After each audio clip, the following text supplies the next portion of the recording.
Bonjour, je vous propose le brevet des collèges Polynésie de juin 2016, l'exercice 4 avec le tableur et des vitesses moyennes. A tout de suite pour la correction.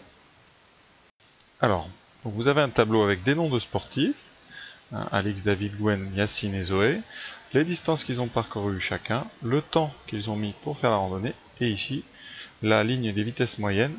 Il n'y a qu'une vitesse moyenne qui est indiquée, celle de Alix, c'est 17 km/h. Alors, dans le texte, donc, vous avez des participants, il y a 3 circuits, 42, 35, 27, c'est pour ça qu'ici vous avez des 42, des 35 et un 27. Et ensuite, eh bien, première question, vous demande quelle distance David a-t-il parcouru? Alors là, il n'y a absolument rien à faire, c'est presque troublant comme question, puisque vous n'avez qu'à lire le chiffre qui est écrit ici. Donc David a parcouru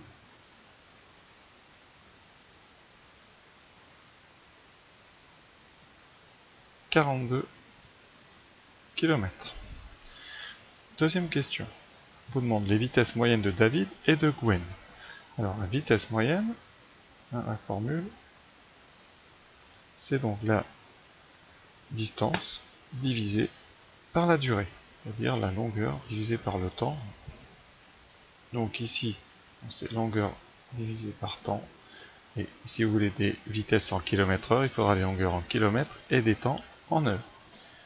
Donc pour David, c'est très pratique. Donc vitesse de David,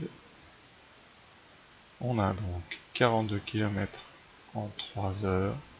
Donc vous avez en moyenne 42 divisé par 3, c'est-à-dire 14 km/h. Donc on peut rentrer ici. Voilà. Alors Gwen. Gwen c'est un petit peu plus délicat parce qu'il y a 1h30. Donc vitesse de Gwen. Alors 1h30, on peut convertir ça tranquillement en heure. 1h30, attention, c'est pas 1,3 heures, parce que 1,3 heures c'est 1 heure plus 30% d'une heure. Nous on veut 1 heure et 30 minutes, c'est-à-dire 1 heure et la moitié d'une heure. Donc c'est 1,5 heures. Donc on a 27 divisé par 1,5.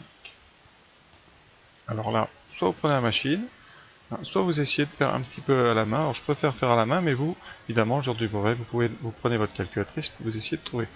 Alors tout d'abord, on va enlever sa décimale, ça fait 270 divisé par 15, c'est-à-dire que j'ai multiplié le numérateur et le dénominateur par 10 pour éviter les virgules. Après, on peut par exemple diviser par 3. Donc 270, c'est 90 fois 3, et 15, c'est 5 fois 3. Donc ici, vous aurez 90 divisé par 5. Je divise par 3, donc 90, 5. 90 par 5, eh bien, vous savez, non, ou pas, mais ça fait 18. Je répète, sur un devoir, vous prenez la machine et vous tapez, la machine vous aura 18 km/h. On verra tout à l'heure, tout de suite, même d'ailleurs avec le tableur. Donc on arrive maintenant avec une petite question sur l'utilisation d'un tableur. Alors, vous avez donc le tableau, le même, dans lequel on a enlevé ici les durées des randonnées avec les minutes. Il va falloir essayer un petit peu de remplir certainement. Donc petit a, quel nombre doit-on saisir dans E3, donc ici, pour renseigner le temps de Yacine? Alors on a 1h45. Alors 1h45, donc le 1h c'est bon, on va s'occuper du 45 minutes. Alors, soit vous savez que c'est 3 quarts d'une heure, c'est-à-dire que soit vous savez directement c'est 1,75 heures, sinon vous faites un petit tableau de proportionnalité, c'est-à-dire que 45 c'est ce que vous cherchez. Vous cherchez donc la fraction que ça représente, sachant que 60 représente 1 heure. Vous avez comme ça règle de 3, x va valoir donc 45 fois 1 sur 60. Il vous reste 45 sur 60. Alors là, soit vous prenez la machine encore une fois, soit vous essayez de faire des petites simplifications là par 5, ça paraît intéressant. Donc 5, eh bien, vous voyez, 5 fois 9, 45. Donc ici vous avez 5 fois 9, je vais le détailler. Et ici vous avez 5 fois 12. Donc vous pouvez simplifier par 5, il vous reste 9 sur 12. Et 9 sur 12, vous pouvez simplifier par 3, puisque 9 c'est 3 fois 3. Et 12 c'est 3 fois 4. Et donc vous simplifiez, il vous reste 3 quarts, c'est-à-dire 0,75. Voilà. C'est une autre façon de faire, mais je pense que vous êtes capable de dire que 45 minutes c'est 75% d'une heure. C'est pour ça que c'est 1,75. Donc ici, on doit mettre dans la case E3 on doit rentrer 1,75. Ensuite, expliquer pourquoi il doit saisir 1,6 dans la cellule F3. Mais c'est exactement la même chose. Je vais faire le même tableau, mais à la place de mettre 45, nous allons mettre ici. Eh bien, nous allons mettre, pardon, j'ai un pseudo 36. Voilà. Donc, voilà. Donc, vous avez ici 1h36. Donc, vous allez chercher un peu combien représente 36. Sachant que 60 minutes représente 1 heure, combien va représenter 36? Évidemment, vous trouverez un nombre entre 0 et 1, un peu plus grand que la moitié, puisqu'on est plus d'une demi-heure. Alors, c'est comme tout à l'heure, règle de 3, x égale 36 fois 1 sur 60, donc 36 sur 60. Alors, on va simplifier. C'est pareil, vous pouvez prendre la machine, mais là, quand même, hein, vous avez des multiples de 6, donc 36, c'est 6 fois 6, 60, c'est 6 fois 10, donc on peut déjà simplifier. Il nous reste 6 sur 10. 6 sur 10, c'est pas la peine de simplifier puisque c'est une fraction décimale et donc ça nous intéresse, on a 0,6. Donc 1 heure et 36 minutes vaut 1,6 heures. Et donc dans la case F3 qu'on appelle une cellule, eh bien on doit saisir 1,6. Voilà. Maintenant, quelle formule de tableur doit-on mettre donc ici pour que ça puisse remplir toutes les valeurs moyennes? Voilà. Alors je vous propose donc de faire ça sur tableur directement.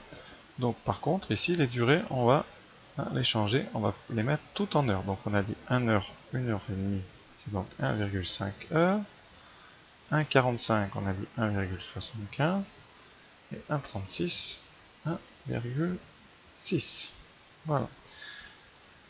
Comment calculer une vitesse moyenne? Tout à l'heure on a dit, c'est si les unités sont bonnes, si vous voulez des vitesses moyennes en km/h, donc km par heure, il vous faut des distances en kilomètres et des durées en heures.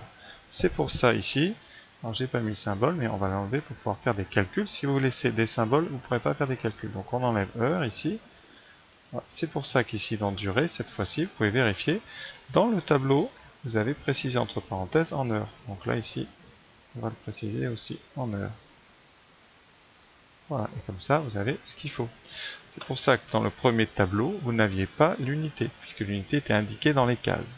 Quand vous voulez éviter de répéter une unité quand c'est tout le temps la même, un peu comme la première ligne qui est en kilomètres, eh bien vous mettez l'unité dans l'intitulé de la ligne. Donc ici, j'ai des distances en kilomètres, des durées en heures. Je peux faire le rapport distance par durée, j'obtiendrai une vitesse moyenne. Donc je vais inscrire dans la case C4 une formule. Donc je commence par un signe égal. Je dois faire la distance, donc la case du dessus, c'est-à-dire la case C2, que je dois diviser par la longueur, par la durée de l'effort, c'est-à-dire la case C3. En faisant ça, bien, si je clique, je vais avoir la vitesse moyenne de David. 14 qu'on a trouvé tout à l'heure. Et bien ensuite, il suffit d'étirer cette formule. Vous voyez, alors je vais faire étirer, c'est-à-dire qu'on clique à gauche sur la petite carré qui est là et on déplie jusqu'au bout. Et dans chaque case, vous verrez ici il y a marqué C2, C3. Le fait d'étirer, quand vous allez vers la droite, ça change automatiquement tout le numéro des colonnes. C'est-à-dire qu'au lieu d'avoir C2 sur C3, en étirant, ici j'ai D2 sur D3, ici j'ai E2 sur E3 et ici j'ai F2 sur F3. Et j'ai toutes les moyennes, toutes les vitesses moyennes qui se sont inscrites immédiatement. C'est tout l'intérêt des tableurs, évidemment. Voilà, on pense bien à l'écrire. Dans B4, on doit saisir égal, très important, C2 sur C3. Et c'est tout. Dernière question. Alors, quatrième question, ce n'est pas difficile, c'est juste une inversion de formule. Donc là, on vous dit que Stéphane donc, a fait le circuit, donc la longueur qu'il a fait, c'est 35 km. Et la vitesse moyenne, c'est 25 km par heure. Je vous rappelle, comme c'est des km heure, vitesse est égale à longueur divisée par le temps, pour avoir des kilomètres divisés par des heures. D'où, eh bien nous on cherche le temps. Donc ici on va bien intervertir VT, c'est un produit en croix. Tout T égale longueur sur la vitesse. D'accord, au niveau des unités, je vous rappelle, est-ce que c'est cohérent? Une longueur, donc longueur sur la vitesse, donc vous avez en unité ici des kilomètres, ici vous aurez des kilomètres divisés par des heures. Vous savez que divisé par une fraction, c'est multiplié par son inverse, donc c'est comme si vous avez des kilomètres multipliés par des heures sur des kilomètres. Et les kilomètres se simplifiant, vous aurez bien des heures, donc on obtient bien une durée. Donc c'est très cohérent. Ici, donc on va remplacer par ce qu'on sait, le longueur 35 divisé par 25. Comme je fais depuis le début, on va travailler avec les fractions. 35 c'est multiple de 5, 25 aussi, donc 35 c'est 5 fois 7, 25 c'est 5 fois 5, on simplifie par 5, il reste 7 sur 5.